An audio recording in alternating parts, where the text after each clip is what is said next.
So I'll start from the top. Okay.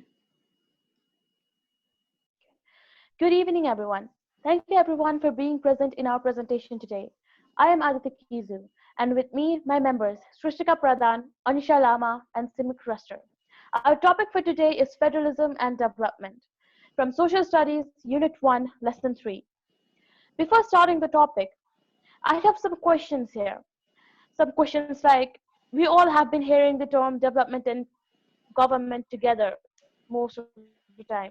So what is the relation between them? How does it affect us? Talking about government, isn't Nepal also a federal society? So what is federalism? We'll be answering all these questions today in our presentation. Now I would like to pass on the mic to Simreek Shrestha for further discussion on the topic development. Good evening, everyone. I, Simreek Shrestha, as my group member said before, we will be talking about federalism and development. Now I'm going to explain about introduction of development. We all have learned till now that development is for uplifting the human standard, but it also identifies an infinite path for the well-planned socio-economic growth of nation. As related to our topic, let's learn about relation between federalism and development. Why do we need federalism? We need federalism to develop every state equally. So as we know, the federalism is part of development. Development helps to bring positive changes in nation, and federalism also helps to bring positive changes equally in all states.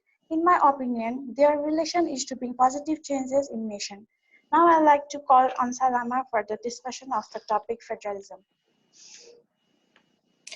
Good evening, everyone. I, Anisha Lama, am going to talk about federalism as my friends just said previously. So let's start from definition of federalism.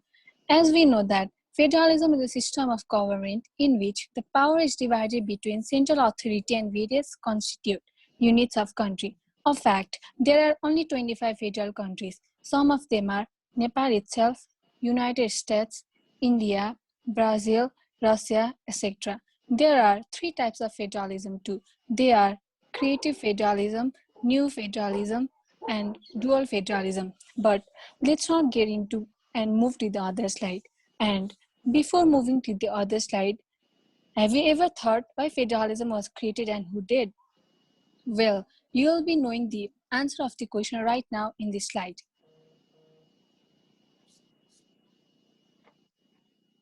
A glance in the history.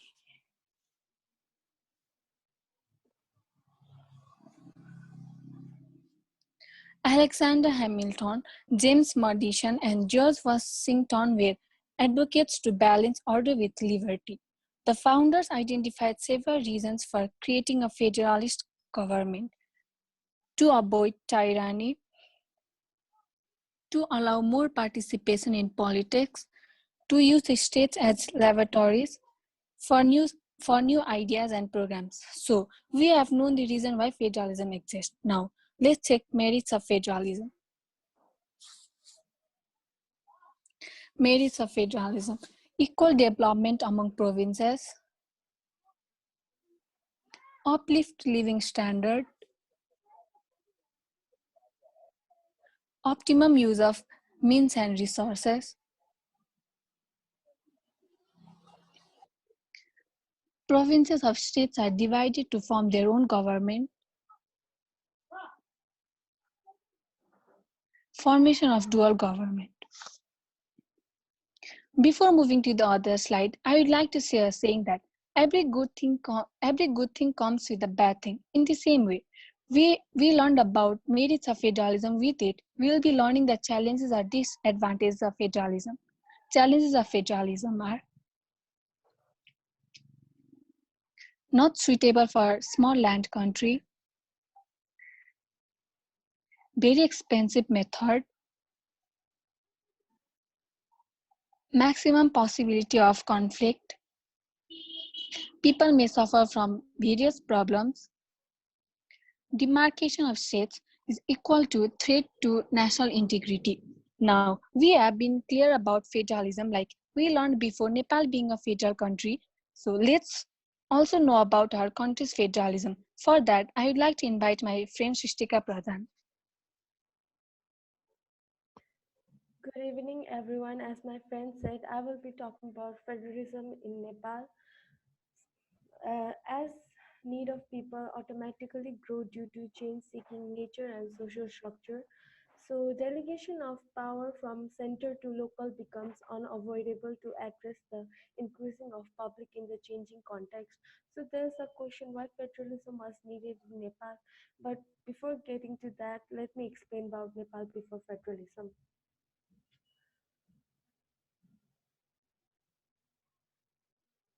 So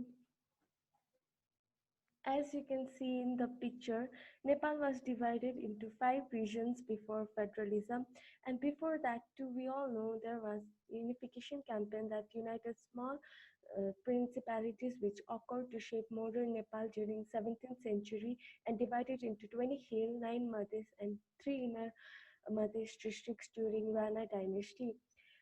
So moving on to next slide, we'll be talking about how and when federalism started and also why it was needed in Nepal.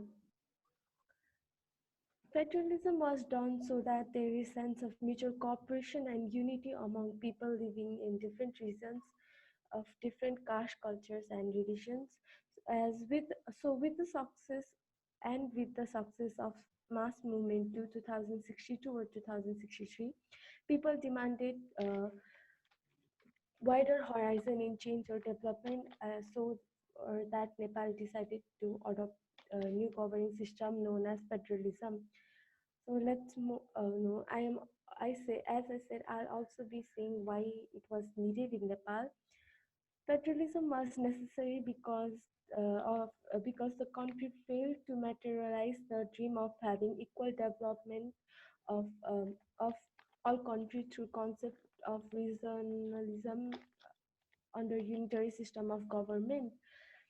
And let's move to the other slide.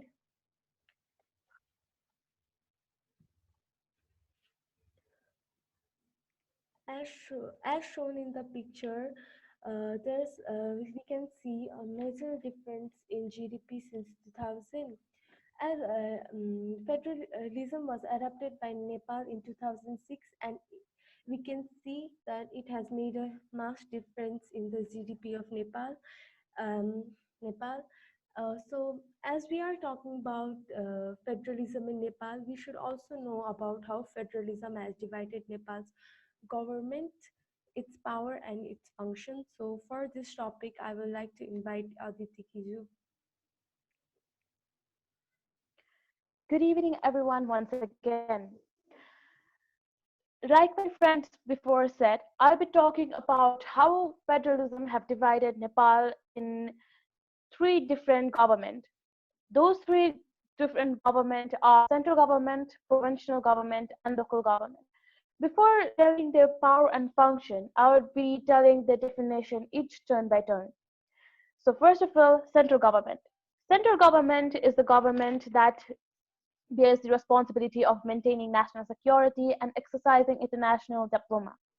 Now that we know what central government really does, let's also move into power and function of central government. It maintains both the security, it is both army forces, borders, security. It is extend foreign relation. Like I said before, in definition of central government, it establishes and extends foreign relation by signing foreign treaty and diplomatic relation between foreign countries. To mobilize army in need. Like I said before, it mobilizes army in need. Right now in quarantine also, um, army have been mobilized in different places by central government. It operates big projects like hydropower and roadways, etc. Now,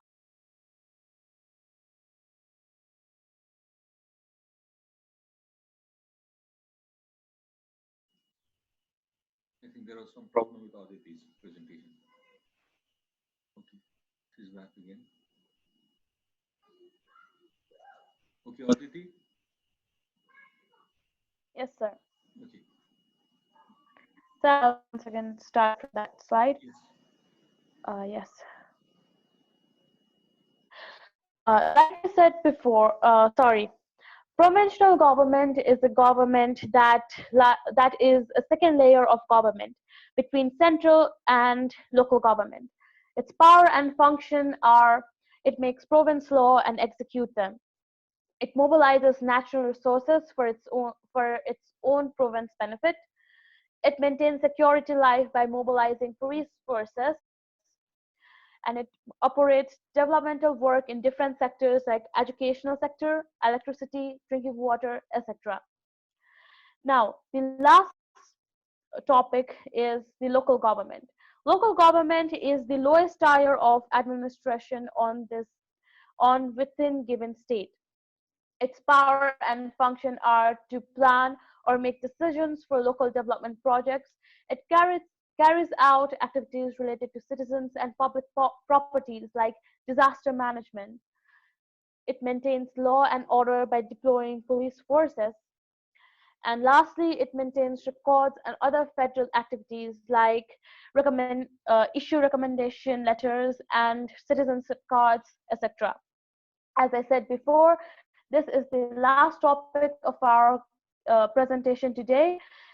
I would like to thank from every member that for all the sorry, I would like to thank you everyone for being present in our presentation. Thank you from all the members from me. We hope that this presentation was informative and interesting to all the participants here. Thank you.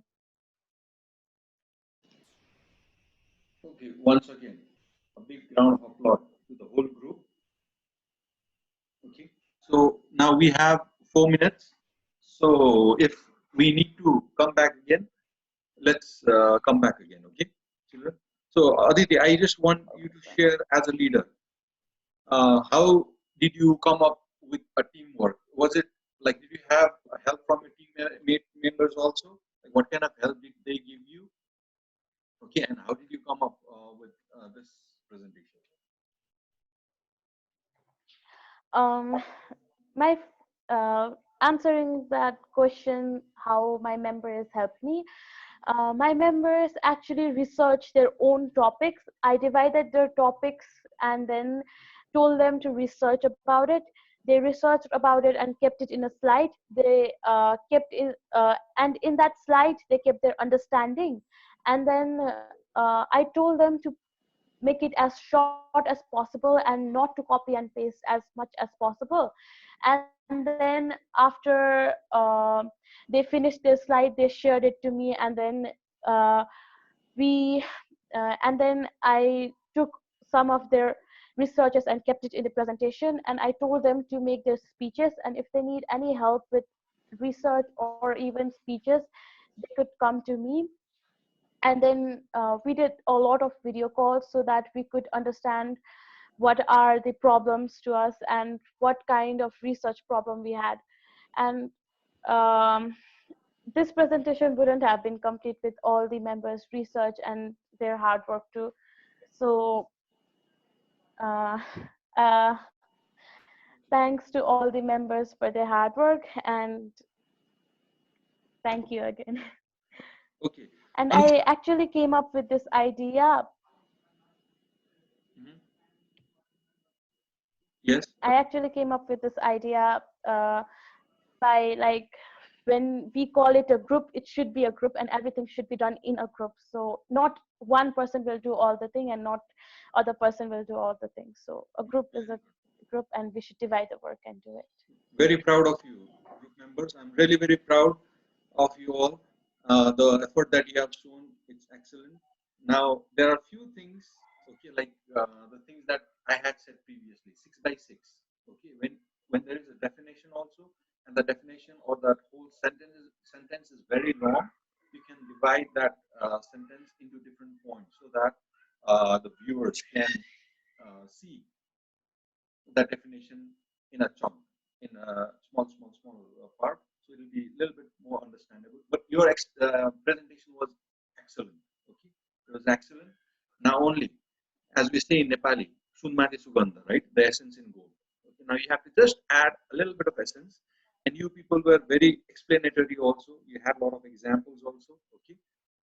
But now, as the time frame was given for 10 to 15 minutes, so you were in a little bit rush, right? But if I say you to expand this presentation for 40 minutes, so I think you have to add up a little bit more data and more explanation.